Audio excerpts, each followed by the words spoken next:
Guyyaa harka fuunee akkam jirtu bakka jirtan nageenya koo kan jaalalaa isin harka jecha guyyaarraa odeeffannoo jabaa dhimma ajjechaa Haacaaluutiin wal qabatee obboleessi Haacaaluu deebii gahaa laateetu jira. Obboleessi Haacaaluu Siisaa Hundeessaa akka dubbatetti qorannoo yookaan immoo adeemsi yakkaa mootummaan adeemsisaa jiru diraamaa fokkisaadha jechuun dubbateetu jira.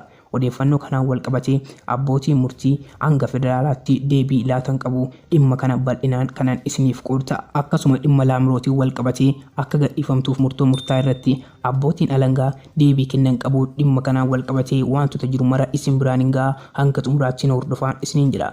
Viidiyoo kana hundi keessan laayik gochuun na jajjabeessa akkasuma nama hundi bira akka ga'uuf na tumsaan isiniin jedha. Hanga xumuraatti na hordofaa. Obbolaan haaraa taata yoo jiraatan subscribe taasifachuu hin dagatinaa. Hanga xumuraatti na hordofaan affeerraa koo kabajaati. Uumatti adeemsa amma yoonaa ture. Maayinni maatiin akkamitti hordofaa ture waan jedhu natti. Hayyee galatoomi. Egaa erga gaafa inni wareegameeti kaasee waa dubbachuudhaaf maatiin of qusatee ture. Maatiin ka'umsi inni waa dubbachuudhaaf of qusatee jiru akkuma beekamu biyya kanatti namni tokko gaafa wareegama isaa sana justice isaa fiduu fi barbaachuudhaan kan hafe ittiin daldala siyaasaa hojjechuudhaaf qaamni socho'utu baay'ata. Qabatni keenya inni guddaan callisuu keenyaaf qaamni kamuu ajjechaa isaatiin wal qabatee daldala siyaasaatiif akka itti fayyadamuu hin dandeenyeef callisnee jirra. Jalqabumarraa garuu qabiyyeen nuti qabnuu fi ilaalchi nuti qabnu dhimmi isaa qaama sadaffaa qaama qulqulluu ta'e qaama sadaffaa qaama dhimma kana keessaa quba harka hin qabaanne akka nuuf laallamu fedhii akkasiidha qabna.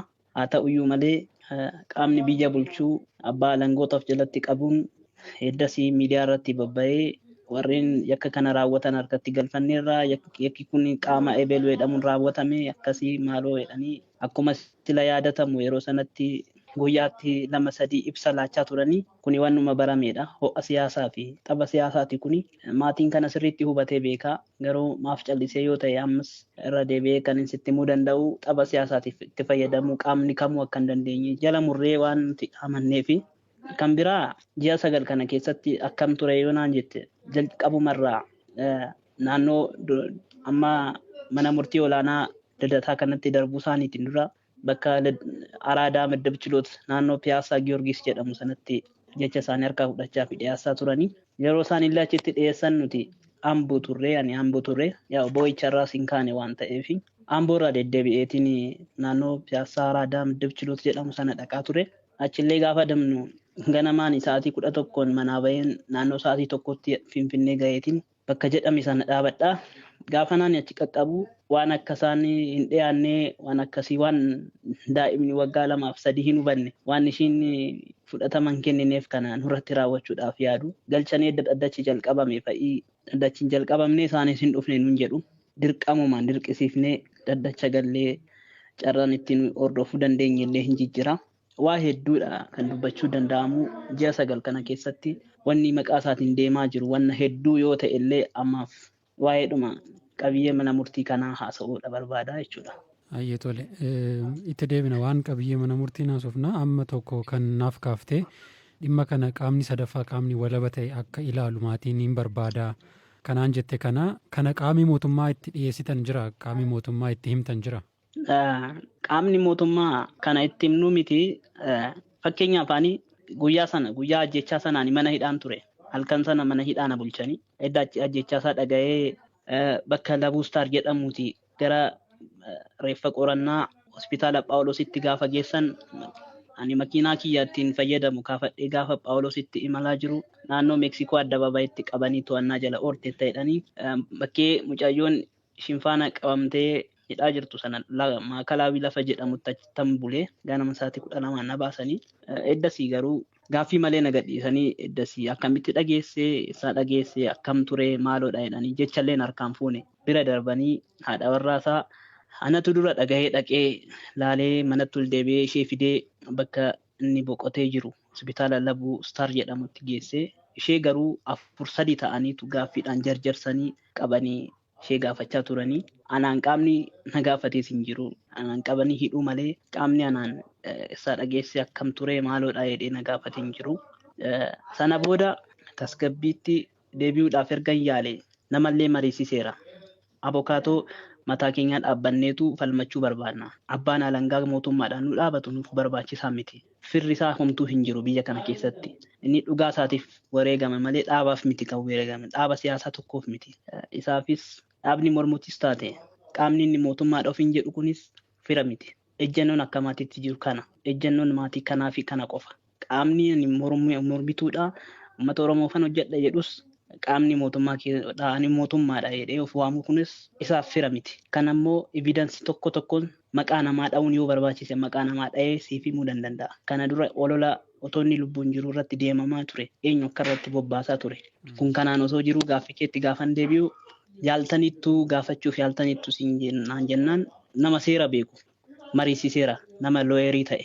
Looyerii gaafan siin jedhu nama ogummaa seeraa waggaa 5 baratee yuunivarsiitiidhaa bahee qofa osoo hin taane specialized nama godhe nama addunyaa kamirrattuu illee deemee hojjechuu danda'u mariisiseeraan. Waan kana akkamii jedhee gaafiin mariisisu waan hin yaadamnedha. Ittan deemanan laala yoo danda'ame anumatu qabata garuu waan hin danda'amnedha jedhee namni sun nutti meera.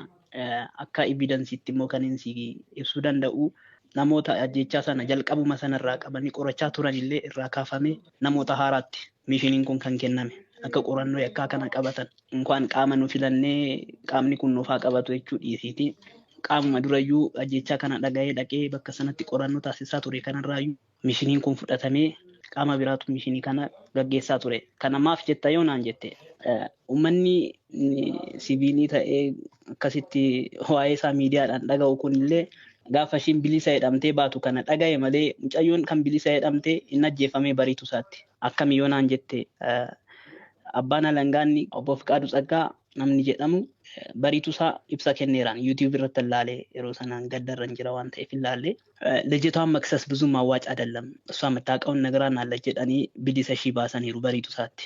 Anaaf mucayyoon kan bilisa baate gaafsana.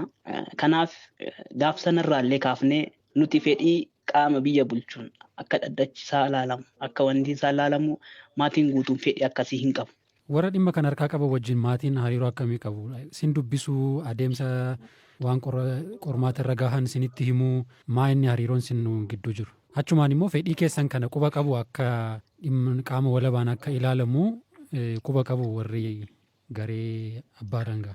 Asirratti yeroo jalqabaatiif gaafa dhimmichi araadaa ምድብ ችሎት irraa ka'ee ልደታ ከፍተኛ ፍርድ ቤት bakka jedhamu sanatti gaafa darbu dhaddacha isa jalqabaa irratti abbaa alangaa dhimma kana qabatee deemu isa dubbisuudhaaf biiroo isaatti galeen ture haadha warraa isaallee qabadhe akkaataa seeraa ani looyerii miti afaan seeraati waan inni haasa'u jiraachuu maluu danda'a an abbaa seeraa miti garuu dhugaan immoo tokkitti dhuma dhugaan abbaa seeraa kan biraa dhugaan nama professional biraa keessa jiru kan biraa ta'uu hin danda'u dhugaan dhugaadhuma akkaataa ajjechaa sana gaafa nu ibsuu fi dhugaan nuti beeknu dhugaan ani gaafa ajjechaa sana arge waan wal fakkaataa tokko hin qabu akkaataa ajjechaa gaafa nu ibsu waan akka dookumentarii fi piikcharii nutti meechuudha gaafa nutti mu baay'eedhuma yeroo kennee fi dhaggeeffadhe naannoo daqiiqaa 20 oliin kennee fi isa dhaggeeffadhe sana keessaa wanni fudhachuu ati dandeessu tokkittiin hin jiru jalqabumarraa kaafamee akkuma sila sittime abbaan alangaa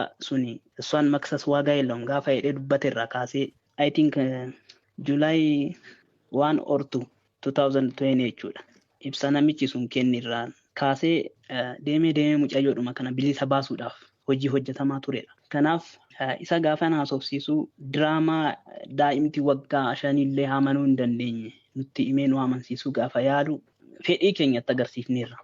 Tootaalii fedhii keenyatti agarsiifneerra hin beeku. Normaalii hin beeku akka jastiisii biyya kanaatti nuti amanaa hin jirre keezii keenyallee akka isaan qabachuu hin barbaanne hin beeku sirriidhumatti beeku.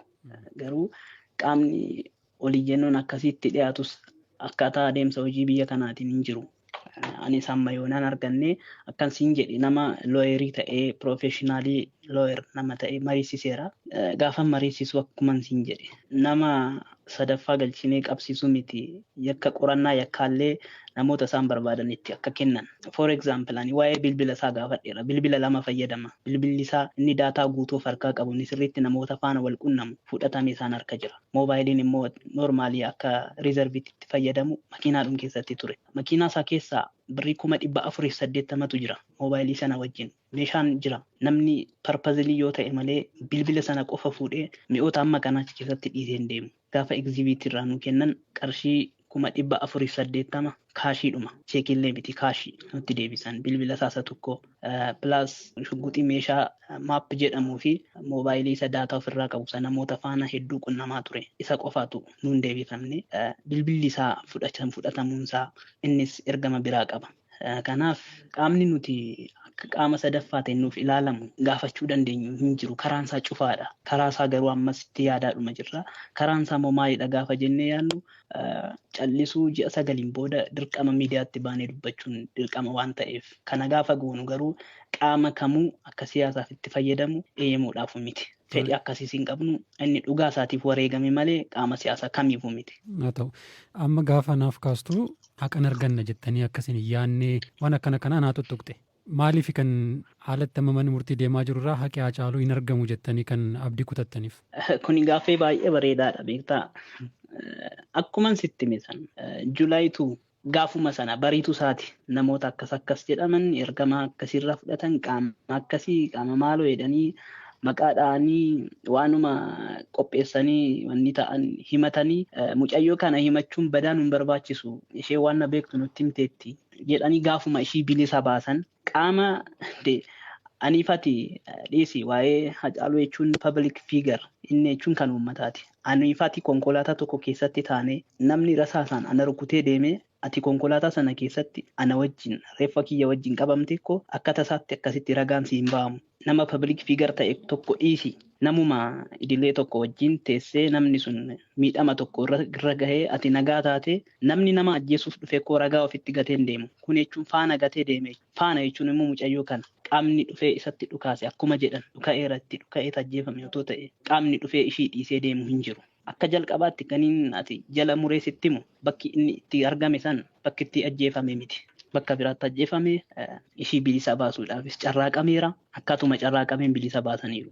Nuti kan abdii kutanne bariitu isaatti. Gaafa namichi sun ibsa kennu. እሷን መክሰስ ብዙ አዋጭ አይደለም ጋፋ ሄደ ብዙም አስፈላጊ አይደለም. ከነ እቹን እሺን ቢሊሳ ይችላል አፋኑማ ባሴ እሷን ህፃናት አማይኑት ኑቲ ዋና ኤግኑ እንቀብኑ ሲገሌ ኢታንሴ አካታን ቀብዬስ መነሙርቲ ኢቲ ዴማ ቱሬ የሮ ሰነቲ daddafanii ibsarratti kennanii erga uummata burjaajessan booda namoota qabamanii yakkaan gaafatamu qabamaniiru jedhame namoota 4 daayireektarii ajjechaa kana faana namoota hidhata qabneerraa jedhan namoota kana erga qabdee akkuma seeraattu nama professional ta'ee hojii kanarratti abbaa seerummaatiin kan hojjetu tokko to mariisifti namni yakkaan qabamee ofishaal beekame maal hojii dhaddachi kan ji'a 2 dabarsee beellama gaafa dubbii kana harkisuu barbaadan jalqaba ji'a 2tti beellama qaban achiin taansanii daganaa walgahii gallee maaloo gallee akkaataa adeemsi hedduutu jira adeemsa walxaxaa hedduu argine mana murtii gaafa deddeebinu maatiidhaan ala qaamni mana murtii dhufeellee dhaddacha kana hordofuudhaaf yaalee hin jiru kuni akka seenaatti numa ta'anii rakkoon qabu walumaa galatti nuti kan abdii kutachaa deemne adeemsi isaa diraamaadha. Diraamaa hedduu fokkisiisaa, diraamaa hedduu nama dadhabaatiin barreeffame, diraamaallee hedduu namoota dadhaboodhaan aakta godhamu. Nu miti, nu warra miidhamaa miti. Qaamni ala taa'ee kana laalullee ayi jedhee kun waan hin fakkaanne wanna tuffatuu danda'u. Diraamaa akkasiitu hojjetamaa ture. Kan nuti callisne ajandaadhuma ta'uu jibbineetu. Amma ka dubartii shakkamtee gadhiifamte sanarraa ka'ee akkanatti maa jirtutti wanti maatiin hubatuu fi akkitti immoo gareen dhimma kana harkaa qabu wanti inni himaa ture naareetiifi lamaan waan adda adda natti fakkaata amma isin ishiin gadhiifamuurraas mormii qabdu isaan immoo bilisa jedhanii gadhiisaniiru mee waan gareen warri himatan jedhanii fi waan maatiin hubatu kana gidduu garaagarummaa jiru waan wanti dabaltii natti himtee yoo jiraate. Amma isaan akkaataan isaan itti deemaa jiran inkwaan intala gaafuma fittimeera jalqabuma gadhiisanii mucayyoon akkuma fake news jedhamee akka gabaafamuudhaaf mana sirreessaa turtee maaloo jedhama malee mucayyoon bilisa baate gaafuman sila siin jedhe sana ijoollee himatamaa 2ffaa 3ffaa bilisa akka ba'an hin beekama waan hunduma xaxanii amma diraamaan kun hin dhaabate yaada maaliif dhaabata gurbaasa tokko wabii mirga wabii maallaqa 10,000 gadhiisaniiru. Ijoollee lama santu hafee gurbaasaa lammaffaa sanas badaa waan irratti wanni ta'an hin qabani. Dubbii walumaa galatti geessanii gurbaasaa himatamaa tokkoffaa jedhanii dhiyeessan kanarratti waan hunda xaxanii isumarratti diraamaa sana goolabuudha adeemsi isaan itti deemaa jiru. Maatiin immoo akkasitti yaadu, akkasittis yaaduu hin danda'u maatiin. Maatiin jaalatamees jibbamees dubbiin kan jiru mucayyoo kana bira. Akka ishiin hin gaafatamne diraamaa hedduutu fabrikeet godhameera. Maqaballeessii hedduutu fabrikeet godhameera. Akka yaadameetti deemuuf hin dandeenye. Isallee waa hedduu dhimma miidiyaaf hin tollellee yoo dirqama ta'e inuma miidiyaatti haasofnaa fabrikeet godhameera. Mooraala nama ta'uurraan kan gadi bu'e waan dhalli namaa namaaf hin yaadne yaada akkasiillee fabrikeet godhanii sammuu namaa xaxuudhaaf dhugaa namaa awwaaluudhaaf diraamaa gadhee oomishaniiru. Waan fe'aa oomishanii waan fe'es fabrikeet haa godhamu. Maatiin har'as borus gara fuulduraattis dhugaansaa kan jiru intala kana biraa akka ta'e jala mureetu hubata. Ishee gadhiisanii jastiisiin nuuf kennan hin jiru jechuudha. Gaafa haasofnu keessa wantoota tokko kakaasteetta garuu yaadni maatii haqi Hacaaluu akka kanaan argama kanatu ta'uu qaba jedhee wanti maatiin yaadu maali? Walumaa galatti maatiin kan barbaadu qaamni kamuu jastiisii isaaf gaafatamaa jiru kana keessatti xaba siyaasaa akka baasu jalqaba irratti xaba siyaasaa keessaa isa baasee dhugaasaa qofa barbaachuudhaaf hundumtu akka hojjetu. Inni jalqabaa garuu manni murtii seeraan kabachiisa jedhee of ijaaree lafa taa'ee jiru xaba kana keessaa harkasaa akka nuuf baafatu. Maatiin kan gaafatu kana qofa. Harkasaa kana keessaa nuuf haa baafatu galatoomaa jennaan. Dhimma isaa amma yoonaa hordofanii qabanii warreen abbaa langaa jedhamanis dhimma isaa qabanii amma yoonaa hordofanii waan kanaan nuuf ga'an galatoomaa jennaan. Garuu xaba siyaasaa kana akka dhaaban keessaa akka ba'an kabajaan isaan gaafanna akka furmaataatti kan maatiin barbaadu qaamni sadaffaa galee haa qabatu dhimma isaa kana. Dhimma itti oliyyannu waan dhabneef dhimma yaada kanatti dhiyeessinu waan dhabneef callisnee jirra. Garuu manni murtii kun ergaa maatii kanaa yoo dhagaye xaba kana keessaa akka nuuf ba'u. Manni murtii jechuun mana murtii haqaa fi dhiiga namootaaf waan jastiis jedhamu kana fiduu danda'uudhaaf murtaa'ee hundaa'ee orgaanaayizd ta'ee dhaabbataa jirudha. Haqarratti hojjanna jedhaniitu gaafa wanni ta'an kakuu gaafa wanni ta'an kakatanii itti seenu garuu dhama'ii isaanii isaan mayoonaatiif galatoomaa jedha maatiin. Kana booda garuu akka harka isaanii keessaa baafatan kabajaan isaan gaafanna. Kun akkamitti danda'ama Siisaay? Manni murtii qaama walabaati jedhamee dhimmicha ilaalaa yoo amma manni murtii keessaa haa ba'u yoo jettanii qaamni walabaasin dhimmicha nuuf haa qoratullee jettan eessatti dhiyeessa dhimma kana? By the way, akkasumaan lafaa ka'ee miti kan inni akkasiin jechaa jiru. For example, dhaddacha seennee nuti ji'a 9 kana gaafa dhaddacha isaa hordofnu dhaddacha seennee daqiiqaa 2 turu. Immediately jalqaba dhaddachi. Gaafa mucayyoo bilisa gadhiisan fakkeenyaaf sii kaasa. Taateewwan hedduutu ta'aa ture mana murtiitti. Gaafa mucayyoo bilisa gadhiisuudhaaf dhaddacha ta'an sa'aatii 2 walakkaadhaan kan mana murtii keessa seenne sa'aatii 5 walakkaadhaan dhaddacha argaman abbaan seerota. Maaliif jennee gaafa gaafannu ይቅርታ እየተማከርን ነበር ዛሬ መጨረሻ ውሳኔ ስለሆነ ነው እንጀረን kana jechuun ergaa fi ajaja eeggachaa turan akka kiyya akka hubannoo kootti. Maaliif beellama ji'a 2 booda dhufani mariin ji'a 2 intaaneeti ji'a 2 muluu mari'attee kan waan irratti waliin gallee fi sa'aatii 3 keessatti mari'attee waliin galteetu murtoo dabarsita. Kun ajajaa waan na dhufeedha. Akka nuti hubanneetti sitti himaa jira. Wanna nama amansiisu miti. Wanni deemaa jiru mana murtii keessatti. Mana murtiitti koo gallee otoo maatiin galee dhaddacha hordofuudhaaf eegaa jiru teessoon guuteera teessoon hin jiru jedhanii maatii adda qoodanii nama barbaadan galchanii nama barbaadan alatti hambisuudhaaf yaallamuun irra hin jira. Wanna akkasiillee nu qunnamaa ture. Si galee wanna hedduutu godhame. Akka namni dhugaasaa gaafachuu dhiisuu akka duuba deebi'u akka namni sodaatu waan hedduutu godhamaa ture. Kana himachuun boo'ichuma baay'isuudha. Kun hin ta'u akka amma na gaafatte sanatti furmaanni yaadni furmaataa maalidha? Manni murtii kun otoo harka keessaa baafate kannaan jette na gaafatte namni otoo waan nati beektu kana otoo ijji kee ilaaluu namni diraamaa sirratti hojjechuu mannaa dhiifameeraa feera. Otoo jedhame sii wayya. Ka'umsa hedduun qaba harka keessaa baafatu manni murtiin kun kanan siin jedhu bilisa miti maaliif siin jedha wantoota mana murtii keessatti agartuu kasaan bilisaan taane argita. Tokkoon gadhiisanii kurbichuma isa jedhan sanarratti hiistirii uuman kana xumuranii cufuu barbaadu. Yaadni isaa akkasidha. manni murtii waan akkasii keessaa harka isaa haa baafatu gaafan siin jedhu tootaalii dhimma isaa gatee haa ba'u dhimma isaa keessaa haa ba'u jechuu osoo hin taane dhimma xaba siyaasaa kana keessaa harka isaa haa baafatu walaba ta'ee haa socho'u uumamumaan manni murtii gaafa jedhamu qaama walaba ta'ee hundaa'edha akka beekamutti piroofeeshinaalaan qofa qaama socho'uudha.